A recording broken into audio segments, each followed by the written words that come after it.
உனக்கு என்ன கட்டிடா போடலாம் உனக்கு பி ஷேப் தேவல்றா உங்க அப்பா திட்டுவாரு தேவல ஏய் பி ஷேப் தேவல்றா உன் மண்டைக்கு தேவல டேய் ஸ்கூலுக்கு போற பையன்டா வேண்டாம் விட்றா நார்மல் கட்டிங்க போட்டுடா வேண்டா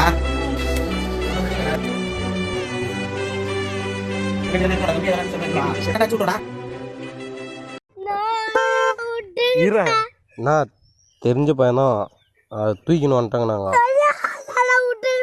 தெரியாது தூக்கின்னு வந்துட்டோம். ஆனால் நாங்கள் தூக்கின்னு வந்தாங்கன்னு தெரியக்கூடாது. நான் வெளியே வாய் விட்றா வாயை விட்றா ஒன்றும் பண்ண மாட்டாங்கடா.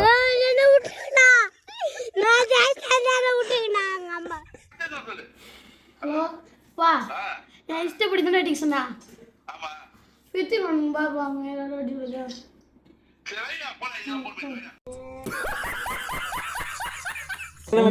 மாமா கோவம் வந்துருச்சு. இனி அவர் மேல ஒரு அடி பட்டாலும் எரிமலை வெடிக்குண்டா. ஆளு பக்கமா இருக்கேன். ஆட்டு போட்டாச்சு பாத்துக்க. நம்ம குடும்பத்துக்கு இதெல்லாம் தேவையா கோபி? பொம்பளை சோக்கு கேக்குதா கோபி?